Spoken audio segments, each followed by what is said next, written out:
Hello, this is another episode of Muview with Mo, and I'm Morrison Nolan, a PhD student at Virginia Tech, and in my continuing endeavors to kind of personalize the experience of the geosciences, I've invited my friend and fellow PhD student at Virginia Tech, Selva Marroquin. Thanks for having me. Yeah, thanks for coming on. So just to start off, why don't we talk a little bit about the kind of research that you do? Would you say that a fair kind of basic summary is that you look at chemical evidence in ancient rocks to reconstruct ocean and thus global environmental conditions? Definitely. That's essentially what I do. It's a good nutshell version of it. I look mostly at marine rocks, as you know. So I'm looking at ocean chemistry change across different extinction events to see how different ocean parameters may have changed that may have potentially triggered the extinction or made it last longer. Mm-hmm. Mm-hmm. And so kind of to get into some of the specifics, you do a lot of work looking for what are called ocean anoxic events. Would you like to explain what those are exactly and give some of the background of some of the specific anoxic events that you work with? Sure, yeah. So ocean anoxia, or you can also think of it as marine deoxygenation. So it's not where necessarily the whole ocean goes anoxic, but it's just that you get expansion of your oxygen minimum zone, or where you're lacking oxygen in the water column. And if you expand that, you can really hinder animals basically that are living in that sensitive area around oxygenated environments. So what I basically look at events around the Triassic, Jurassic to early Jurassic. So it's about 200 million years ago to about 180 million years ago. And there's two main events that I'm looking at. One is known as the Toarcian oceanic anoxic event at about 183 million years ago. And that is early Jurassic. And then the Triassic-Jurassic mass extinction event is also associated with some development of anoxia potentially. And so I have done a lot of work continuing sort of what my advisor started before I got here with a different PhD student, looking at the Toarcian. So we've been looking at that. And then also looking at the Triassic-Jurassic boundary event at some sections in Alaska. And a lot of what we do is go out in the field, measure a section, get rocks, bring them back to the lab, and powder them, and then chemically analyze them for what kind of chemical conditions are changing across different events. I've seen some of the pictures you and Ben Gill, your advisor, brought back from Alaska, and they're quite impressive. Oh man! You guys get to go out into the great wilderness of the vast frozen north. You guys work on some super steep mountain slopes, from what I recall. Oh yes, it's very much like. So it's funny because the first time we went out there, we didn't know really what we were expecting. I guess we sort of got dropped off in the middle of nowhere. All I knew was I needed gear that could potentially be like backpacking gear, so a tent and stuff like that. And so we weren't even dropped off at the section the first night. We were dropped in like this braided river plain down low because the weather was too bad for him to get us up high. And literally within minutes of being dropped there, he's like, all right, I'll see you in the morning. We're like, okay, I guess we'll just hang out in this braided river plain. And Ben is like looking with his binoculars, and he looks up on like one of the scree slopes, and there's just a black bear with two cubs up there. And we're like, oh my gosh. So that was the beginning of that adventure. So yes, we have had many very interesting, steep, intense adventures in Alaska. I recall hearing where Ben mentioned offhand at one point that as part of your preparations for field work, you guys went skeet shooting with your bear rifle to get prepared. Oh yeah. So I grew up in Oregon, but I don't know, like we didn't go hunting. I've never been fishing before. I don't do these things. I mean, we've been camping, but I didn't do those things. And so I've never like shot a gun or anything like that. So the first summer before going out, which would have been 2017, so after my first year of my PhD, Ben was like, there's going to be bears. I have a shotgun. However, I want you to feel comfortable with the shotgun in case something were to happen. And I was like, okay. So we went to the shooting range and shot, which was very interesting. And I wouldn't say that I would necessarily be able to actually do anything effective with that gun in the field, but I guess at least I know how to shoot it. Sometimes you have to do some interesting things to get ready for field work. Yeah, that's definitely remote, wild. It's a different type of setting because you definitely have to be more cautious and aware of everything you're doing, because if anybody gets hurt, then we're all kind of screwed. Oh, I don't know if bad words are allowed, but it's not really bad words, but we try to avoid too many. Okay, great. I haven't said any yet, but Yeah, so you have to just be extra cautious because if anything happens, we have a sat phone, but for example, this past year our sat phone died, so we had a GPS backup, luckily. But there's just different sets of issues you have to deal with that are interesting when you're kind of on your own out there. Yeah, yeah. Scientists doing that kind of remote geological field work have to be very self-reliant in a lot of ways. If you're doing group work, especially if you're remote, I think looking out for yourself is one of the best things you can do, just because as long as you're doing okay. I mean, you obviously have to look out for the group as well, but you have to make sure that you're not pushing yourself beyond what you can do. Yeah. Because then it puts everybody at risk. So Yeah, all the simple things like staying hydrated, taking proper care of your feet and your equipment. yeah, yep, not going down a slope that you can't go down. Or trying to go up a slope you can't either. Oh, it's easy to go up. It's hard to go down. That's like, I mean, I guess it can be easy to go down, but not safely is what Yeah. I should say. Yeah, so that's definitely a consideration because I've definitely gotten myself into issues where I scrambled up something and then realized that was a poor choice. You mentioned earlier growing up in Oregon. Would you Mm-hmm. care to kind of fill us in on your backstory and the path that ultimately led you to entering the sciences and geosciences particularly? Sure. Yeah. So I grew up in a town called Hood River, Oregon. So it's at the base of Mount Hood. It's about an hour east of Portland.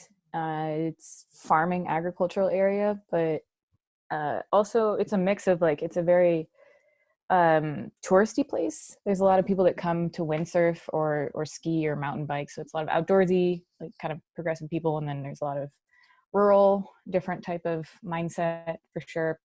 So yeah, I grew up there. Both my parents were elementary teachers.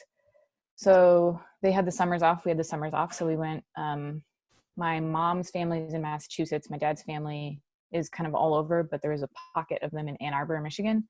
So we used to drive cross country when I was little Ooh, nice. for multiple weeks. This was our summer. It wasn't as fun at the time because it was like me and my sister in the back seat and one CD player between the two of us. We had to switch off who got it. But so we would do this it would take us a couple of weeks and we'd camp and drive all day and camp and drive all day. But my parents tried to switch it up by taking us to different national parks or just different state parks and stuff like that to get us to see the country and to see different things. And one time we drove back through Canada. So we did this drive several times. And I think one thing is that definitely shaped a bit of the way that I saw the world and my desire to leave Oregon, sort of. I love Oregon, but I think at the time I was ready to go. And so I always had an interest in science and geology, yes, but not, I wasn't quite aware of it because geology was sort of considered the like backup if you weren't good at science in my high school. I would say like everybody else took APs and then the kids that like needed the science credit took earth sciences is a joke. And so I didn't It would take be earth, nice if there were an AP geology for high schoolers to take. or even just more emphasis on application of all of the sciences in geology, right? Yeah, Because yeah. technically that's what I do now, right? Is so I went to college with the idea that I would do chemistry and pre-med potentially, and that was a horrible mistake because it's very competitive and I did not like it. And I randomly got paired with a pre-major advisor who was in geology. So this is at Tufts University in Boston. And he was the one that told me to take geology just because I liked science and to see if it would work out. And I ended up he studied technology. So that's kind of what got me into paleontology. And so I did some like research with him where he paid me to measure little footprints, and I was not very good at it, but I did it. And other types of things that ended up being my senior thesis. And if I recall correctly, your undergraduate senior thesis involved Mesozoic ammonite biostratigraphy. no, it was Devonian Oh, root okay. fossils. Yeah, like Oh, like root system. rhizolips? Yeah, so it was Oh, characterizing cool. kind of like I did a lot of SEM stuff on these samples. They're basically calcite nodules that we thought were roots. Okay, neat. The ammonites, I didn't actually do the ammonites, but there was an ammonite biostratigrapher that was out with us for my Okay. master's. Yeah, Okay. that might be what you're thinking of. Yeah. Mm-hmm. Cool. Cool. That's always kind of nice to get to learn a little bit about where people are coming from. Yeah, I honestly don't think I think I was when I was young, I really liked shop class and like doing Mm. stuff with my hands, like taking apart electronics. So I think at the time, had I known that engineering was a thing, I don't know why I didn't know that engineering was a thing, but I might have gone into engineering had I thought a little more about it. But chemistry was what I was good at in high school, so I thought I would try that in college. Working in a lab kind of scratches some of those itches, I'd say, of Yeah, getting. it's kind of, yeah, getting able to see, being able to see like a chemical reaction or anything Yeah. like that. And yeah, you're right, that's true. Or all the frustrations of getting different mechanisms and instruments to work properly. Oh boy. Oh boy. As you are well aware, that Oh is yeah, yes. something I have spent, I mean, it pales in comparison to the amount that Ben has done, but I've spent many hours in the lab with him trying to fix the mass specs. Yeah, trying to figure out why is this not working. It's interesting though. It's a lot of troubleshooting. It definitely familiarizes yourself with the machine and what it's actually measuring, which is nice. I think that's one of the best things about working with Ben and making measurements and stuff is that he's very much on the side of make sure that you understand what the machine is actually doing and whether those values that you're getting are legitimate or not. There was an undergraduate chemistry class I took, quantitative analytical chemistry, where it was very much understanding different instrumental systems and kind of the physics and theory behind how they work and what they do. Sure. And I've forgotten a lot of what I learned in that class, but I do think it was a very valuable thing. It taught me a lot about how different mass spectrometers work and what the differences are between different kinds of mass specs. Yeah, I think that's great. I think it's something that doesn't always get taught necessarily, like methods. Methods are not a big part of any paper that you read Yeah, typically, unless it's in a methods journal or yeah. if it's a strictly methods paper. Um, it's not something that's totally highlighted, I think. It's mostly data driven, but talking about how you generated that data doesn't typically make it into the paper. Yeah.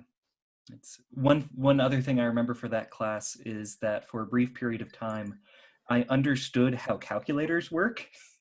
How do they work? You mean the ones with the little like I always call them like a solar panel, but the ones that you had Yeah, in elementary school that wake up with light? yeah, yeah. So the basic way they work is they use a lot of a kind of a circuit called operational amplifiers. Hmm.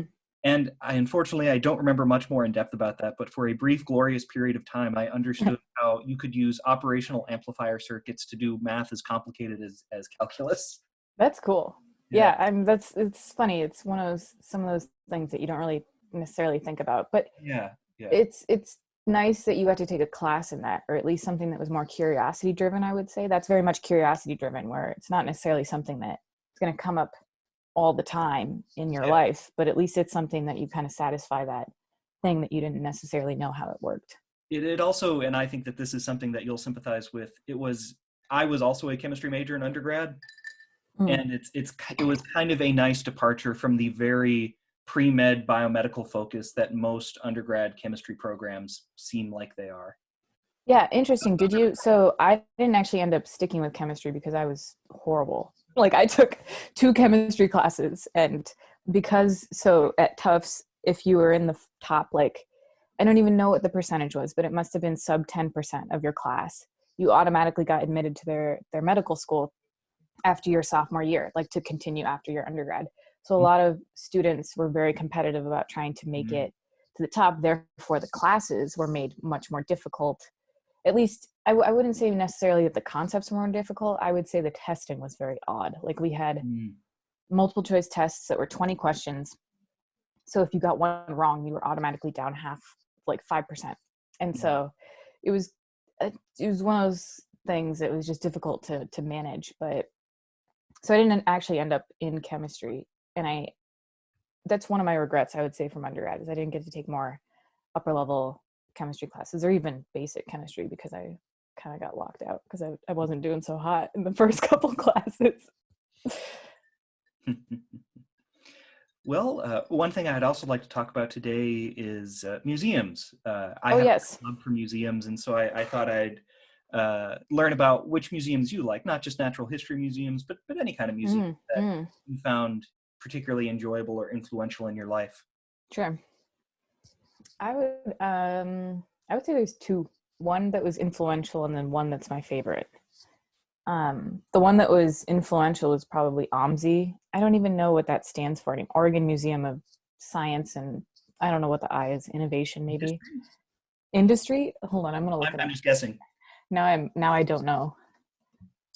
What did I say? Innovation. Oh, industry. You were right. Yes, Oregon Museum of Science and Industry. So it was the science museum that existed in Portland when I was young, and we didn't go to Portland that often, but we would go to Costco or things like that every couple of weeks. Mm-hmm. And we didn't go to OMSI every time, but I would beg to go to OMSI because I loved it. It was one of these children's museums, where you'd go around and mess with blocks or learn how gravity works, things like that, right? And I would say that was one of the formative places because it was my favorite. I loved that. I also loved any sort of natural history type of thing or gift shop, or anytime we went to, across the country and we stopped places at national parks or whatever, I would be in the little they had rocks, polished gems that really just were probably glass. I don't even know what they are, but you put them those into geodes and little exactly, and you could fill up a little baggie. To fill up a little bag. Yeah, exact. I don't even want to talk about how many of those little baggies that I had, but I had pounds of that. I had a rock tumbler, that was definitely, I was a weird kid. I liked those things, and I liked going outside and messing with bugs and stuff. So OMSI was a really cool place for me as a child because there wasn't really much else close to us than that. And then I would say for my favorite museum, I think I already touched on this one with you earlier last week, but the Berlin Museum of Natural History is awesome. It's amazing. It's one of the most incredible natural history museums I've ever been in. They have just a very interesting layout, and it's kind of this classic care for the sciences that doesn't exist in some other places. Mm-hmm. And you can tell that there's obviously thought, a lot of thought that went into the exhibits, and that there's a lot of infrastructure and there's a lot of people employed by the museum that are maintaining things. Not to say that doesn't exist elsewhere, but just to say that there's clearly a large infrastructure around this museum. And it's just, there's a lot of really interesting, striking exhibits there. They have a large taxidermy section.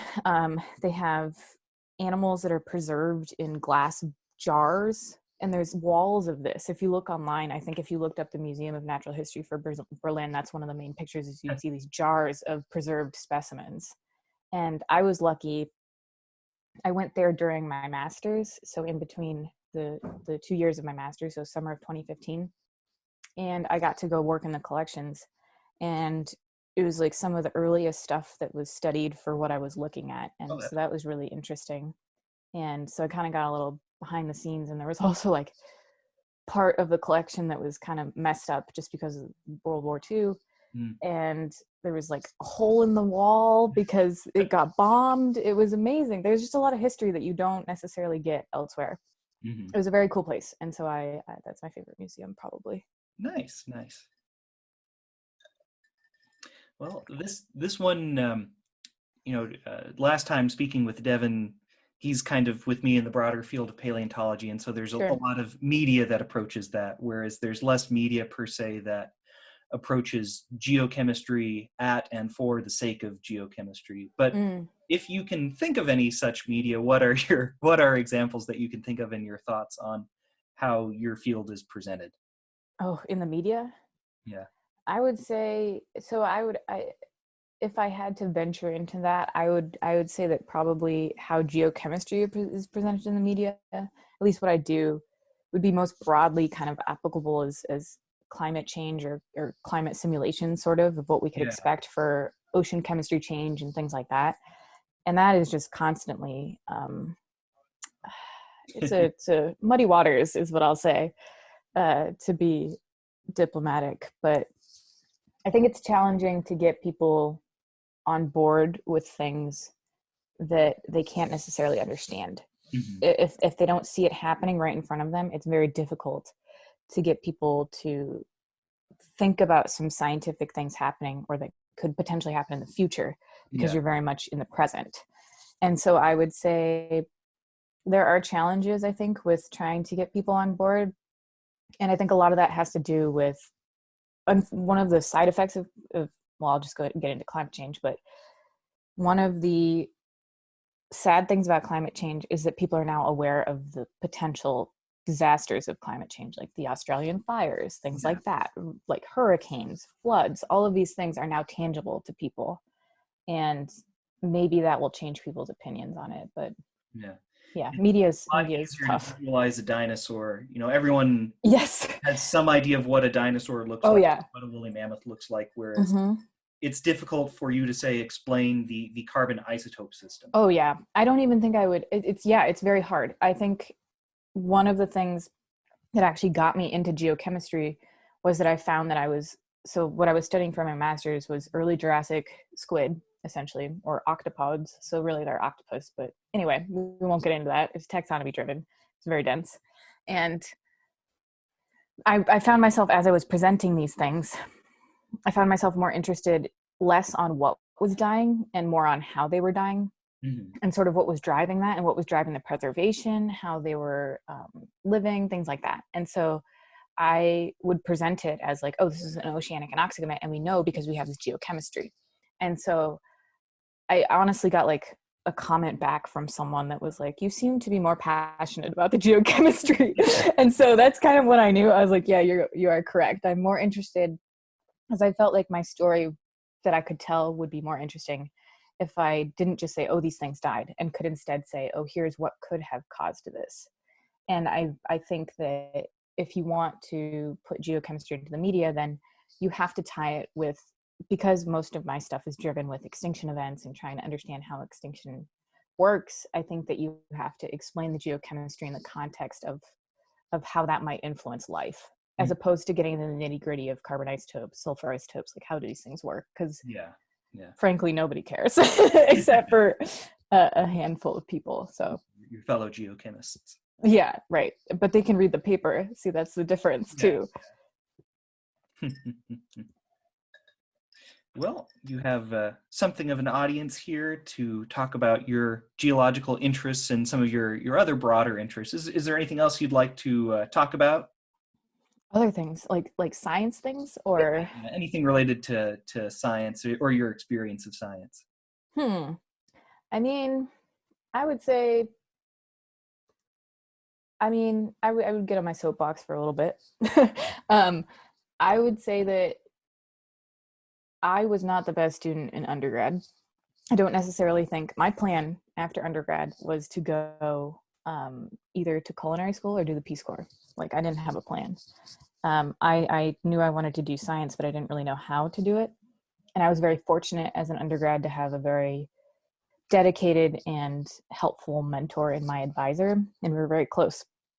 And so I think because of that, I was able to continue on into grad school and kind of be in a position that I'm in now, especially like even getting my PhD. Like, I've been very fortunate, again, to have a very close advisor that is a mentor and a friend to me. And I think that anybody that wants to do science or that is in science should pass that forward, or pass that down, sort of. That's kind of my mentality, is that when you're working with students or interacting with anybody, no matter what position they're in, it's kind of your job.